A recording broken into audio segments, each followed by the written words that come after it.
Hello everyone, welcome back to my channel. Today's video is helping parents, grandparents, nieces, nephews, cousins, second cousins, trace removed, whoever, out with your reluctant reader or a child that you're close with that doesn't like to read, is scared to read, has problems reading, any and all of the above that I just mentioned. This is tips that I've figured out and tips and tricks that I've figured out over the years on how to make reading fun. And this is basically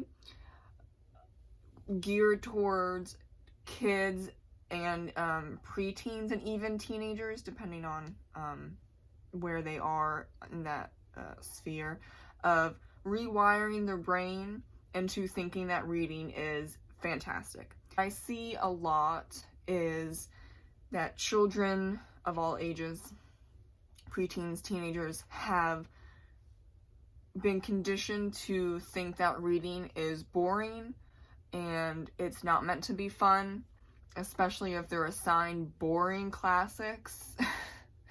I'm being honest. And you have to write a 10-page paper about that in high school. I see that a lot. Or for little kids, they've never been exposed to books because their parents or guardians or their friends, no one seems to read at all. So they don't even know that reading can be fun. Or kids, teenagers, preteens are forced to read only chapter books because that's real literature. And they're punished if they read poems or graphic novels or comics or short stories or books with pictures in them. I've seen that happen a lot, and I have to tell guardians or parents to unlearn that, because literature is literature, and if your child loves graphic novels, let them read graphic novels, for example. So that's going to touch on to my first point. If your child loves to read a certain type of book or a type of genre, don't say, no, you can't read that, and force them to read only chapter books that are like 400 pages long. I would have thought that this was obvious, but it's not.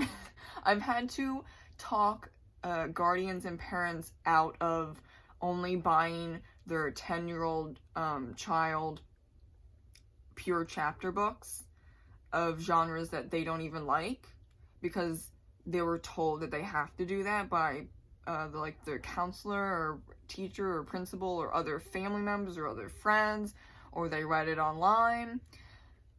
It's really about knowing what this child, preteen, or teenager likes. If they don't like science fiction, do not give them science fiction. If they don't like comics, don't give them comics. Only give them what they want to read. Unless it's an assigned book for school and you're going to get a grade on that, only give them what they want to read. So I always ask my students, what's your favorite movie? What do you like to do for fun? What's your favorite animal? Do you even like animals? Do you like technology? Do you like what's your favorite cartoon? You just have to ask a lot of questions to get to what they really like.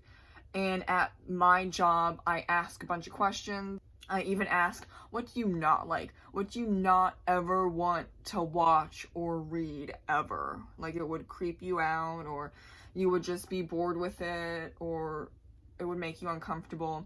I ask the positive and negatives, and then based on those results of a full page of notes, I'll then create a customized book list, and it can go up to, for advanced readers, a few advanced readers, I've made these custom book lists for, it can go up to 60 books. For younger kids that are scared to read or don't like to read because they are not on level, it'll probably go up to like 25 books, so that's just one page. But it really depends on what the child wants. what the preteen or the teenager wants. It's what they are interested in, because we're trying to get to the point where they want to read for fun. They're doing it on their own, even if it's like every other day or if it's weekly. That's perfectly acceptable. We want to have them thrive, to enjoy reading, and that means only read books that you are interested in. And if they do not like a book, they tell you, oh, this book's really boring, or I turns out I don't like the story. What you have to do is say, okay, stop reading that book right now and we're going to find something different, because that's the point number 2. If you force them to read books that they don't like, or they find that are boring, or that they find to be extremely difficult, especially if they're on a lower reading level, let it go. In the reading world, in the reading verse on Goodreads and BookTube, hi here, and on Twitter and even Instagram, we DNF books all the time. DNF means did not finish. It's okay if you didn't finish a book. I think I did not finish in 2019 at least 4 books. And considering I've read over 60 books this year, that's not a big deal. But, you know, if there's a child or preteen or teen that's read 10 books but they've DNF'd 20, yeah, but they still read 10 books. And the majority of adults don't even read, I think it was like 2 books a year. I mean, and that goes into point 3. You need to mirror what you expect from your child, preteen, or teenager. If you have no books in the house, like there's not even a magazine, are you expecting your child to love reading? Because you're not reading. You don't even have a bookshelf like this. You don't even have a shelf that goes up to the size of your hips. That's like only 3 feet and there's books on it. You don't even have that. You don't have anything.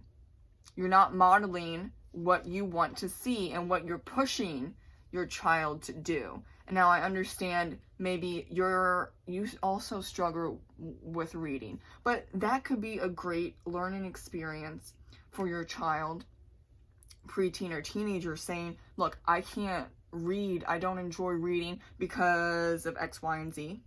Have a conversation about that and say, I want you to enjoy reading, because reading gives you knowledge and knowledge gives you power, and you deserve to have a fun time reading. I can't do it because X, Y, and Z, but I want you to be able to do it. So if you don't like reading because of what happened, like people were forcing you to read books that you didn't like, or you have a reading disability, whatever it is, I think being honest with your child or children about that and discuss with them, yeah, I don't own books and this is why, but I want you to own books and I want you to read because I want to give you that opportunity. That's being open and honest, and I think it might not click with them at first, and maybe until they get to adulthood it won't click with them. But that's okay. If it clicks or if it doesn't click at all, that's perfectly okay too, but you're still forming a bond and you're being honest, and there's no shame in saying, you know, I grew up not being taught to love books, but I want to teach you to love books because books are magical and they bring people so much joy. And this goes into the next point, which is for younger kids, like toddlers up to even, depending on the maturity age, which depends on each child, 5th grade, personify books. So I love personifying books as a magical journey that these physical books will never judge you. They're there to comfort you, and they're there when you're having a fantastic day and want to end on a even more fantastical note at the end of the day before bed. I love personifying books in that way for the little kids.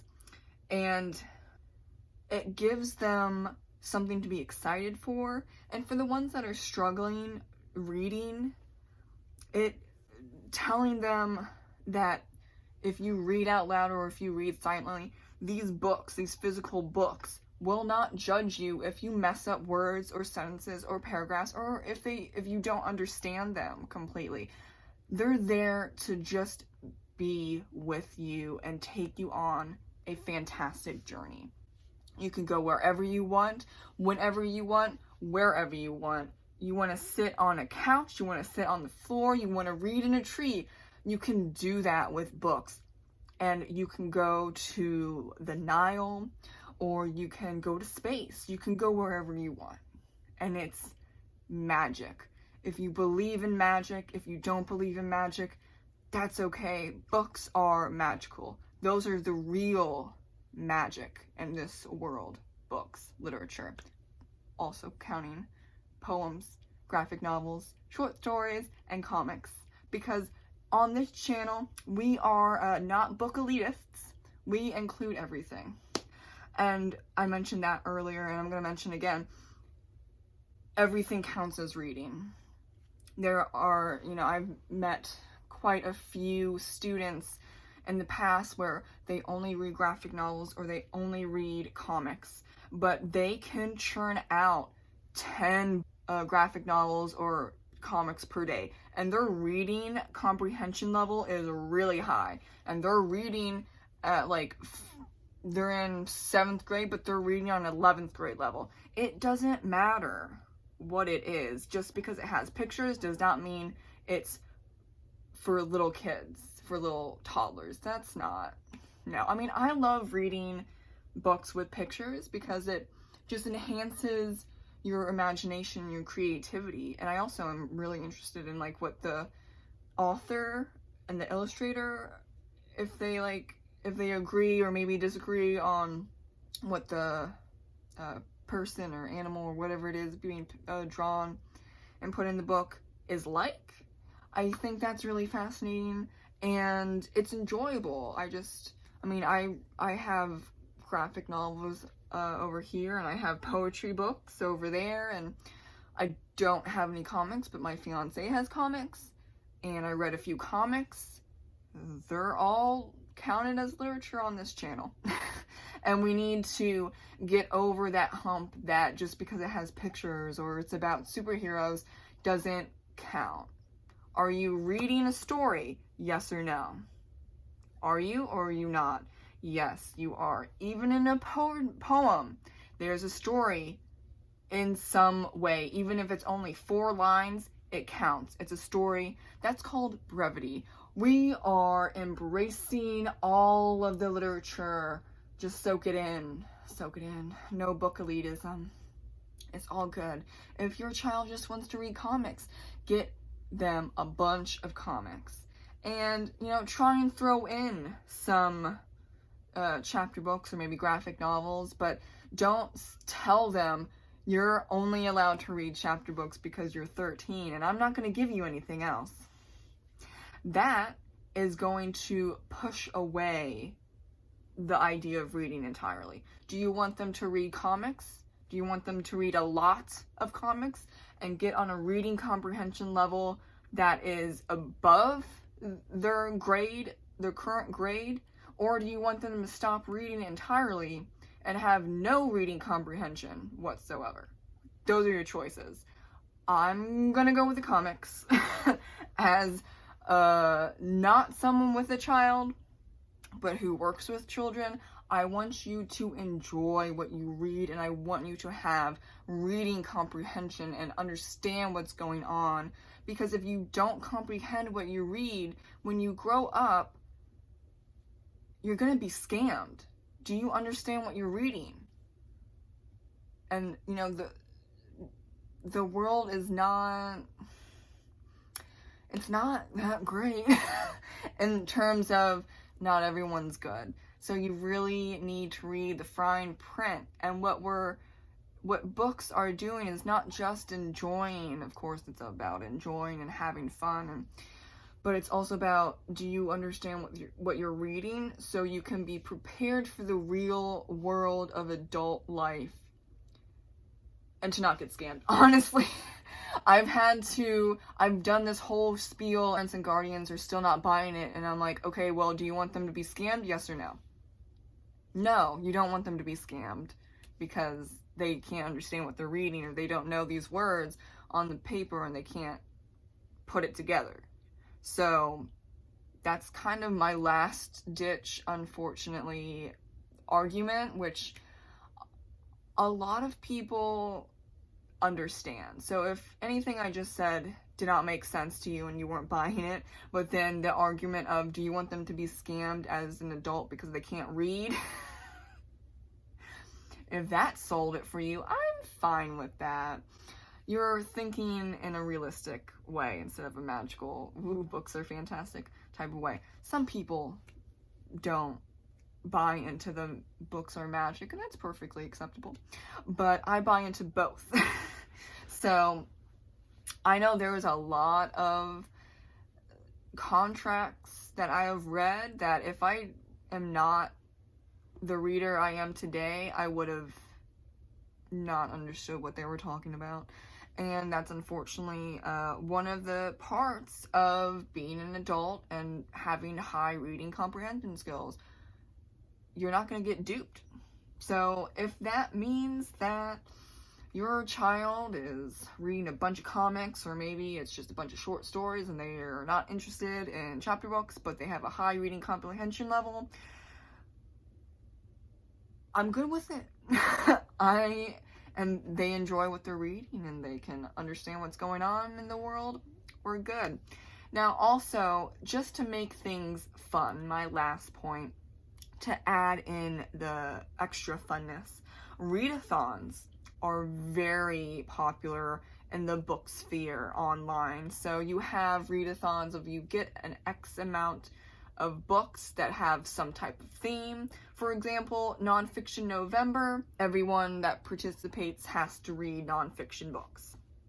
And you choose X amount of books and you read through them, and you can or can't hang out with other people that are reading the exact same books, or some people just read a whole bunch of different books than their friends, but we're still doing it all together. Nonfiction November. And I know for December is really popular with holiday themed or snowy themed books. You can either figure out what you want to do just on a whim, and you're gonna be like, okay, Valentine's Day, February, only about love. Or you can come up with like July, like Christmas in July books.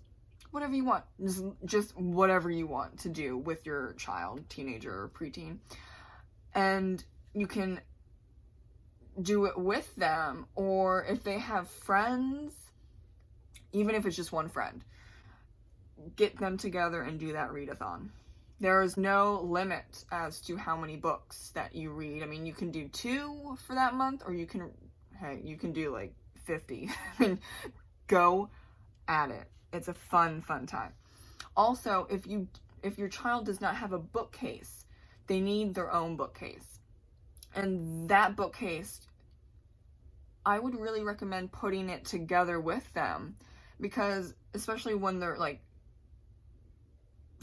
4, even if they just like sit and watch, 4 to 5th grade, if they're doing it, they're very hands-on at that point in time. Even if they're just watching you and maybe they're handing you a screwdriver, that's hands-on to me. And this bookcase, you tell them, this bookcase is for you and you alone, and you will put your favorite books on this bookcase. And they can see, like, they start with 1, it goes to 5, it goes to 20, it goes to 30, and at a certain point that bookcase is just packed. And then you get another one, and another one, and another one, and they can visibly see their progress, because a lot of kids don't understand that they can finish books. And where do you put the book that you finished? Usually they're like stacked on a floor, or maybe they're on the parent or guardian's bookcase, and they can't just, it doesn't, you know, work for them in that way. They need their own thing. Also, book clubs are very good for preteens and teenagers. Now, if you can find a book club for an elementary school age range, that's good too. But also, your teenager, like say 15-year-old, is not mature enough for the young adult section. You know, they're getting there, but they're not there yet. And maybe some themes like violence really scares them. That's a big big thing in young adult, honestly. A lot of violence sometimes, especially in fantasy. It's okay to go down a few grade levels, like middle grade. Your 15-year-old is reading middle grade. You don't have to be reading on level every single time. Like, there are quite a few students of mine that said, oh, Nicole, you have to read The Diary of a Wimpy Kid because we read it and I want you to read it. So I read The Diary of a Wimpy Kid in like 2 hours, and I thought it was okay, but now we have something to talk about. And it still counts as a book that I read, even though I read it in 2 hours. There are a few other books that I read this year that other kids wanted me to read, so I read them. And there was one that only took like 15 minutes, but it's a book. I still read it. And it's enjoyable. It was about ladybugs. It was really cute. And it doesn't matter what they read. It doesn't matter what age group they're reading in. Even if you have a teenager that's reading children's books, I mean, if they're reading books from their childhood and getting great memories, you know, nostalgia, I don't have a problem with that. Once in a while, I wouldn't be concerned, especially if they're reading it to their younger siblings. That's a big deal, big deal. Also, for younger kids, if they see a cover that they really like, it's very pleasing to them, maybe like they love green and the cover is all green, but it's like The Hobbit and they're only in first grade, but they really want to get that book, read that book with them. They're still getting the reading comprehension. Don't let them play on their phone. Sit down with them and have the book open and let them read along with you. And if they can't read a book because it's too high of a level, still allow them to have it on their bookshelf if you read it and you finished it and they really loved it. Because a lot of the times, if they really love a book and they get to that level, eventually they're going to read it themselves. Also, for younger kids, touching is a very big deal. So let them just touch things and the books.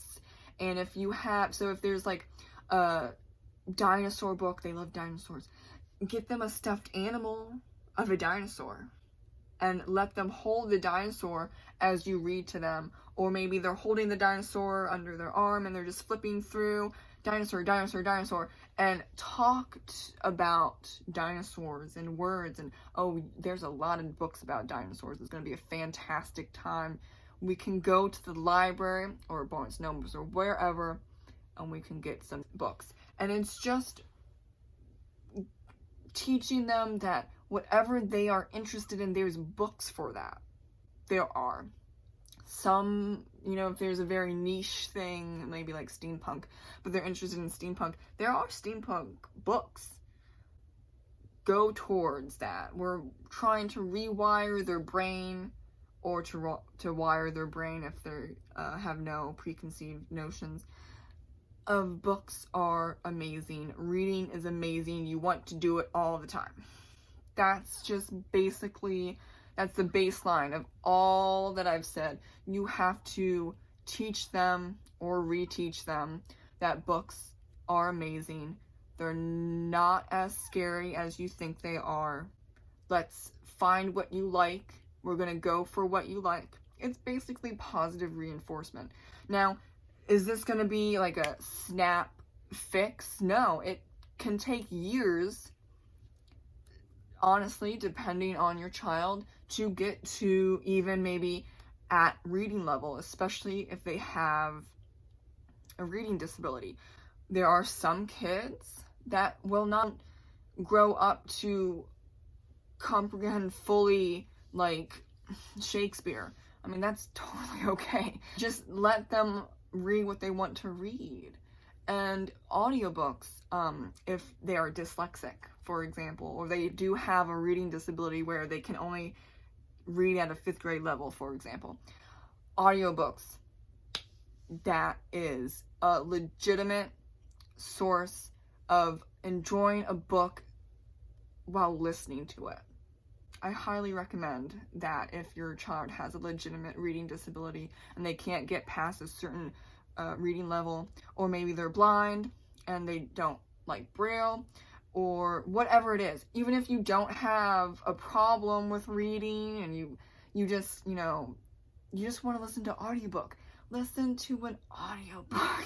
Those are also a good source for parents and guardians, as well as ebooks.